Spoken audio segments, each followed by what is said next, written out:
Allinta ruraywan munay Inca ñujanchis causay. Les decía, hermanitos, hermanas, buenos días, ¿cómo están ustedes?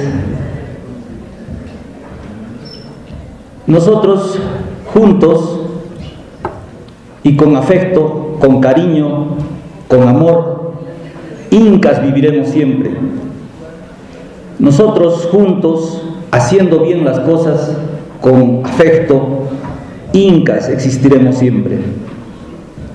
José María Arguedas nos explicaba que la palabra inca no significaba solamente jefe supremo, líder, sino también la parte esencial del ser, lo fundamental de cada uno, de todos juntos.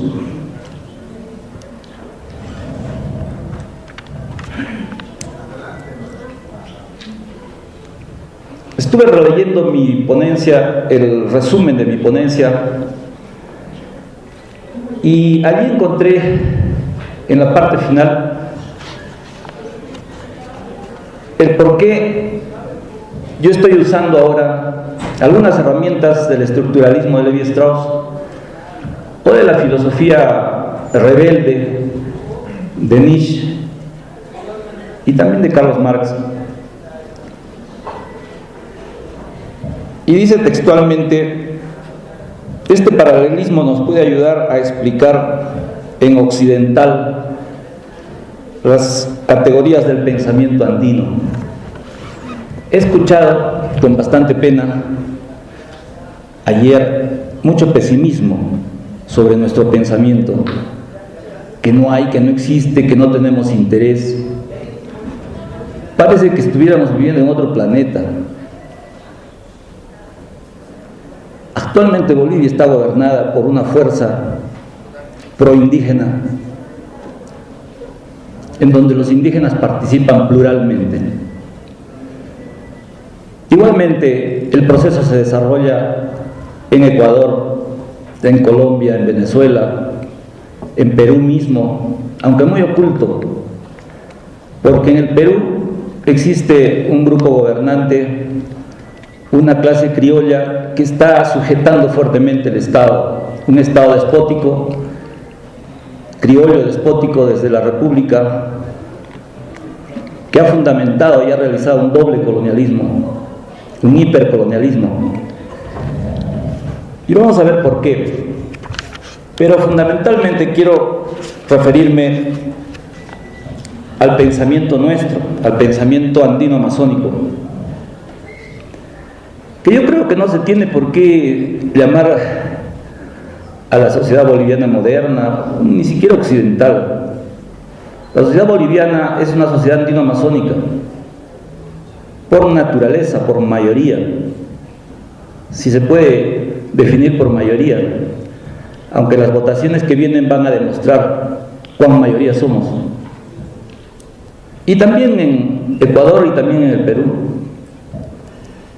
Ya las cosas han cambiado, démonos cuenta.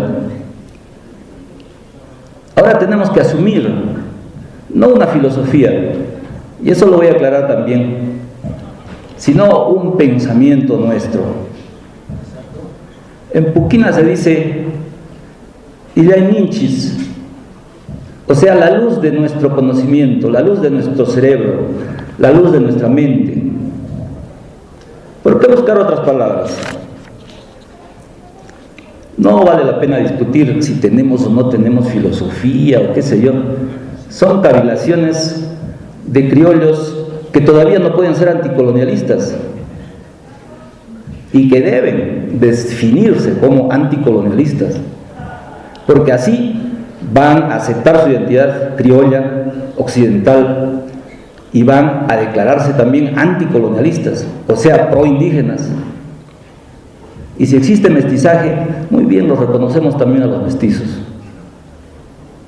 Creemos de que tienen todo el derecho de desarrollar algo nuevo, si es que pueden, porque hasta ahora yo no he leído nada mestizo, absolutamente nada.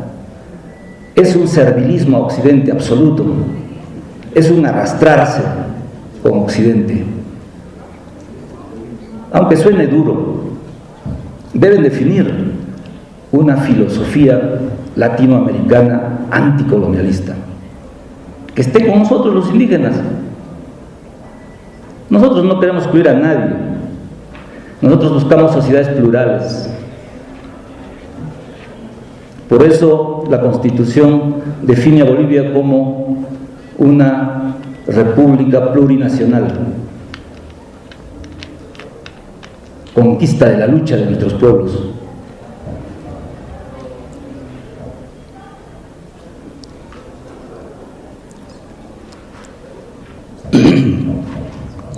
¿Por qué usar pues a Levi Strauss, a Nietzsche, a Marx? Nos dicen algunas categorías que tienen y que podemos usarlas para explicar nuestros conceptos.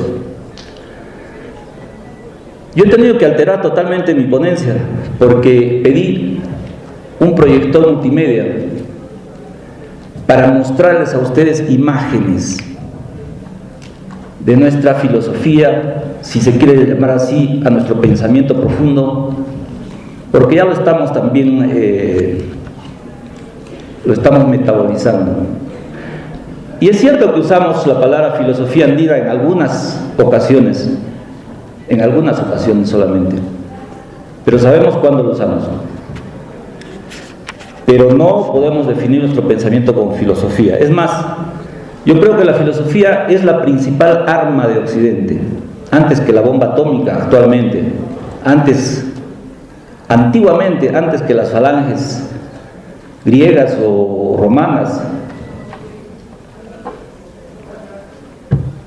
La filosofía occidental es su principal arma de dominio, es enseñarnos a los pueblos diferentes a pensar como ellos, a ser como ellos, a convertirnos en uno de ellos.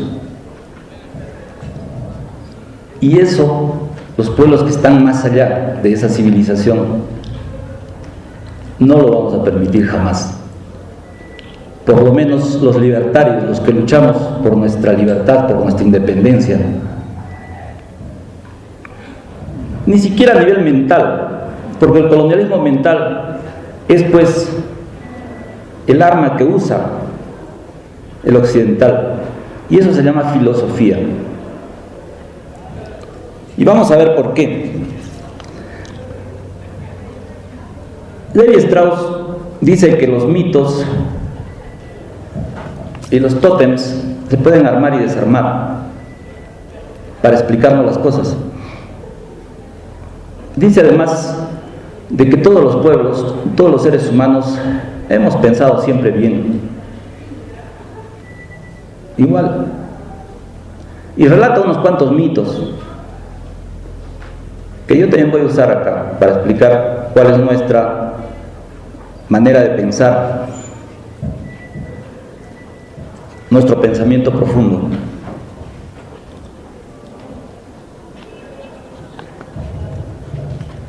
¿Por qué no decir que la razón es un mito más?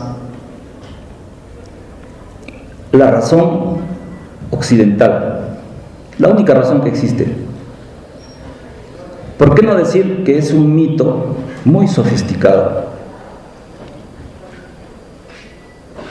Muy profundo, muy complicado, sí, pero un mito, finalmente. Yo no tengo mucho tiempo para explicar esto. Voy a hacer un resumen, una síntesis. Si nosotros buscamos cualquier diccionario de filosofía y buscamos qué significa la palabra razón, vamos a ver de que es un sinónimo de logos y finalmente un sinónimo de Cristo. Que como Dios único y verdadero, según Occidente cristiano, lógicamente, es el único Dios verdadero, la unidad, la verdad, el bien, el que monopoliza todos los valores como el amor, etcétera, etcétera.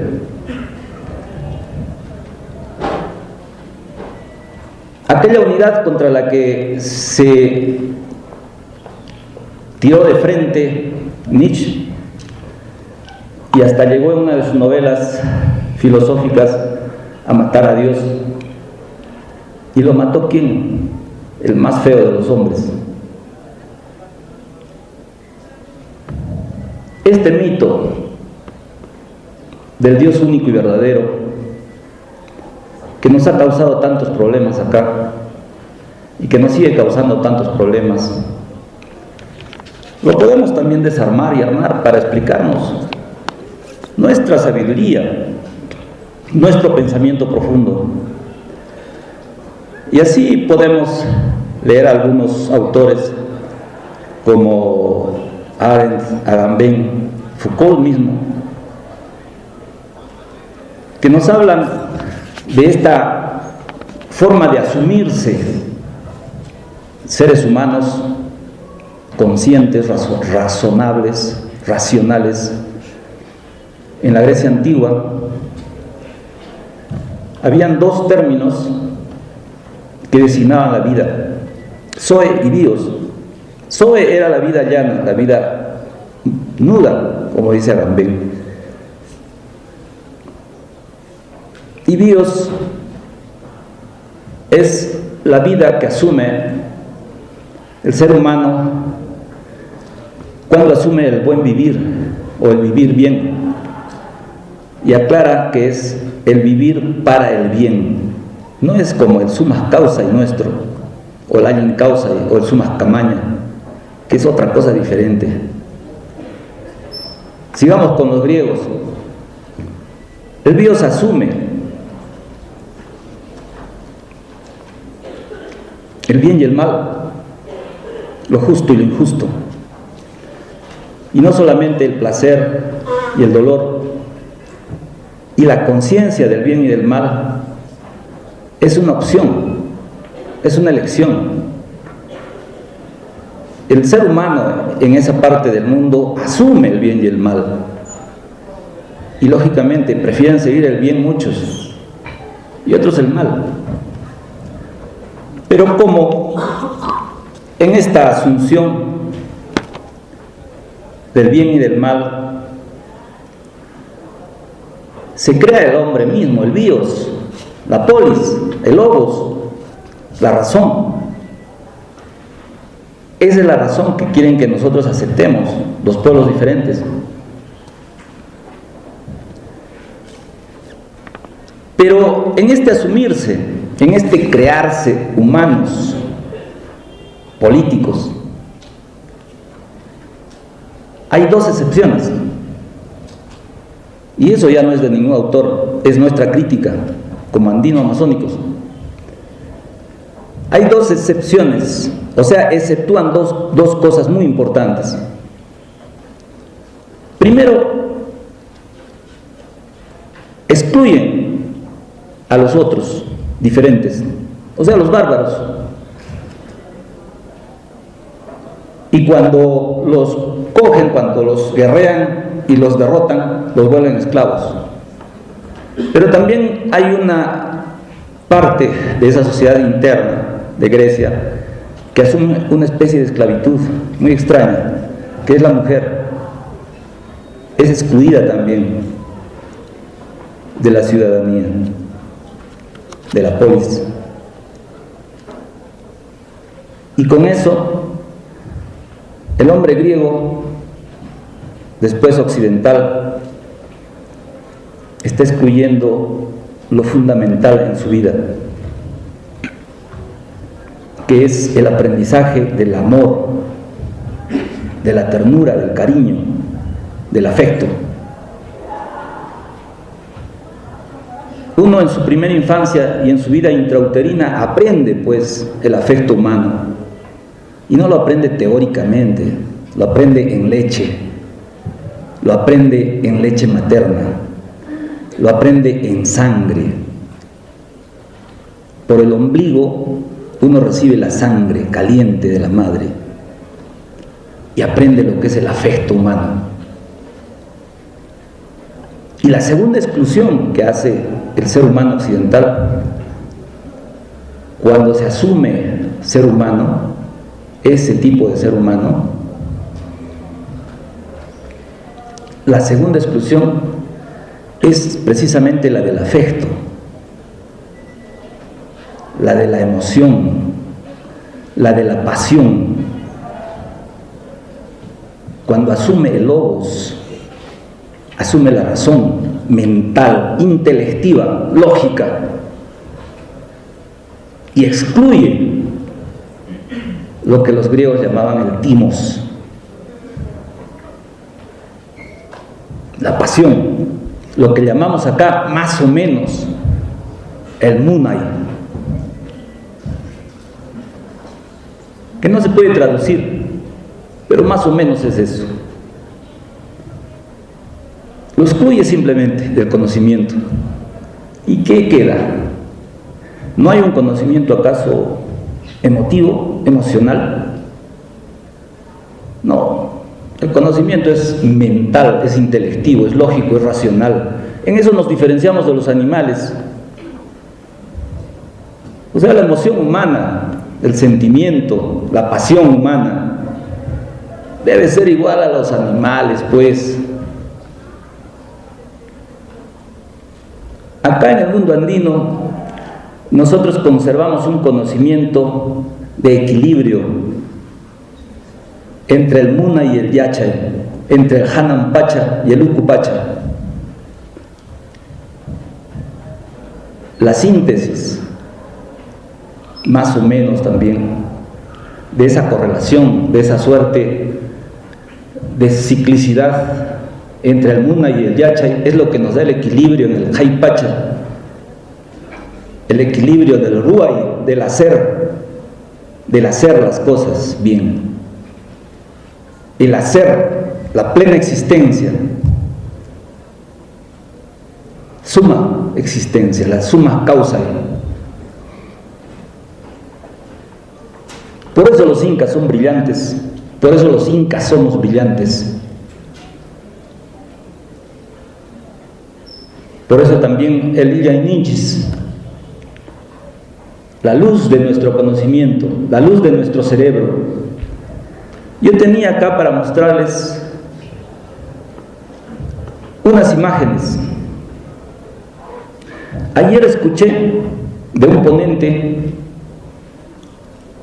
disculpen ustedes la palabra, una salvajada, y la voy a explicar por qué.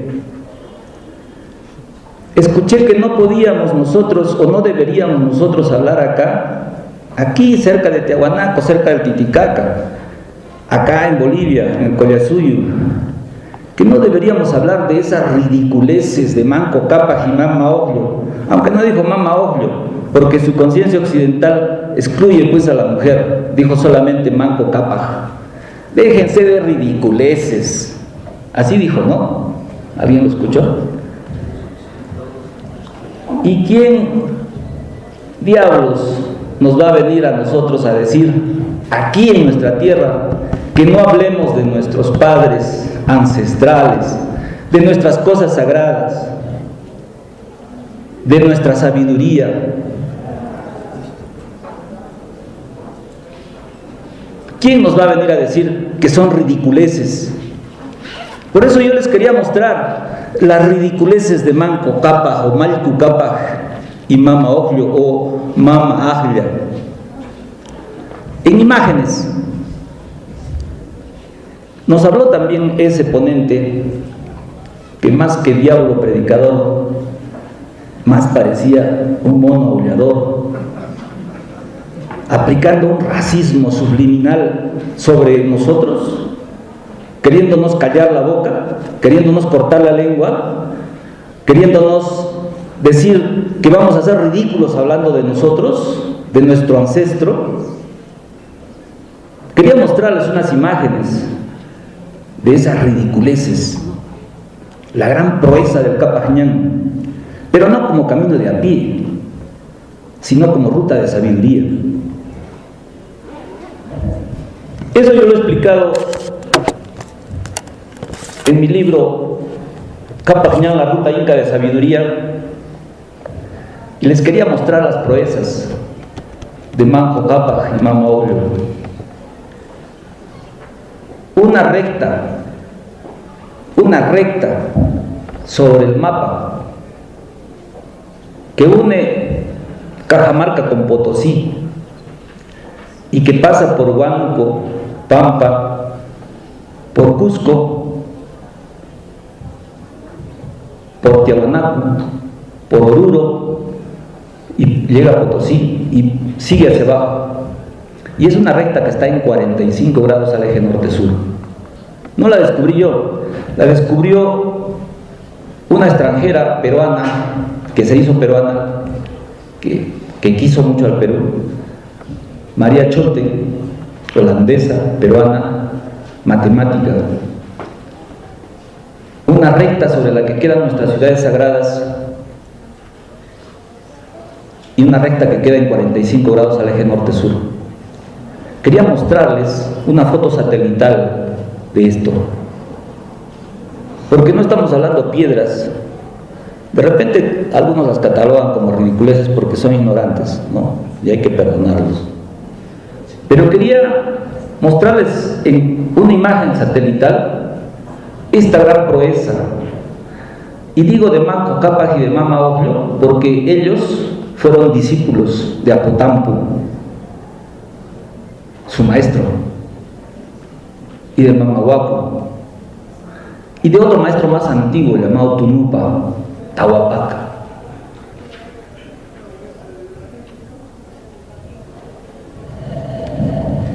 Que muy pocos recuerdan.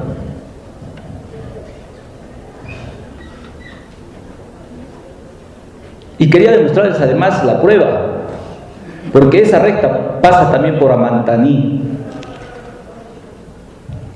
que en aymara significa oculto, secreto, guardado. Imantata, Imantani, Amantaní, ha devenido en Amantaní. ¿Y qué cosa hay en Amantaní? Quería mostrarles también en imagen, pero para los que quieren verlo, yo les puedo ofrecer un disquete, un CD. ¿Lo quieren ver en imagen satelital? Acá está. Yo lo bajé de Google Earth. Y si ustedes quieren hacer el ejercicio en Google Earth, también pueden sacar la imagen que va de Cusco a Oruro, que es un tramo del Cápac Ñan. Y porque en ese pequeño tramo uno todavía puede encontrar la regularidad sin la curvatura de la superficie terrestre, más o menos exacto. Trazan una línea de Cusco a Oruro, porque está marcado allí como un pequeño círculo, Oruro y Cusco, y van a ver en la línea misma Tiahuanaco, cerca del lago, ¿ya? Y Amantaní, frente a la península de Capachica. Amantaní, ¿qué hay en Amantaní? Hay muchas cosas, pero fundamentalmente dos, que nos dan la clave, que nos dan la A de nuestro alfabeto, del pensamiento profundo que nos dejaron nuestros padres, como ese ponente dijo ayer, sin método no hay nada, porque no hay camino. Y yo digo, ¿qué camino tienen los occidentales, por favor? ¿Cuál es su método? ¿Cuál es su camino? Nosotros tenemos un camino físico que se llama Kapajñán, el camino de los justos. Ese es nuestro camino, nuestro método. Y quien camine ese camino va a aprender nuevamente nuestra sabiduría, porque va a encontrar nuestros templos, y allí está nuestra sabiduría guardada. Y la interpretación y la lectura de esos símbolos que hay en estos templos nos dan las claves suficientes para recuperar nuestra sabiduría. ¿Qué cosa hay en Amantaní? Hay 2 templos, en 2 cerros, los 2 únicos cerros que hay en Amantaní. 2 templos ceremoniales que hasta ahora existen. Ustedes los pueden ir a visitar ahorita. Uno es el templo de Pachatata, que es cuadrado, y el otro es el templo circular, que es Pachamama. La paridad cósmica. Sí, pues, nuestro Yanantin, la primera ley de nuestro pensamiento. Nosotros no creemos en la unidad. La unidad no llega a ningún lado. Para nuestro pueblo es la paridad. La paridad es la ley fundamental de nuestro pensamiento profundo, de la luz de nuestra mente. La paridad son 2 esencias, irreductibles una a otra, permanentes, eternas. Esa es la paridad. No decimos dualidad, porque la dualidad es un término esquivo, es un término impreciso. Y no tengo tiempo para explicar mucho eso. Es paridad. Por eso también me llamó la atención el que mi colega esté usando este término de que la singularidad pare otra singularidad. ¿Es un problema de términos? No. Es un problema de concepción profunda. La unidad es estéril. En mi pueblo le dicen chulla, impar.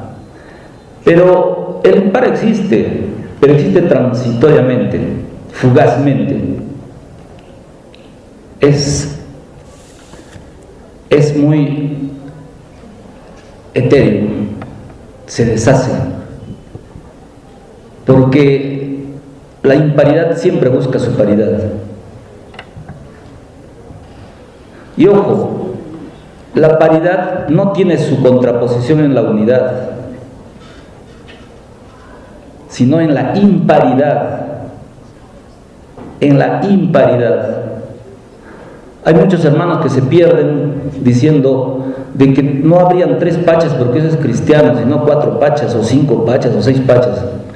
Estamos pensando en términos absurdos, ¿no? Hay 2 pachas, el Hanan Pacha y el Uku Pacha, y en su oscilación es que crea este tiempo del presente, que es muy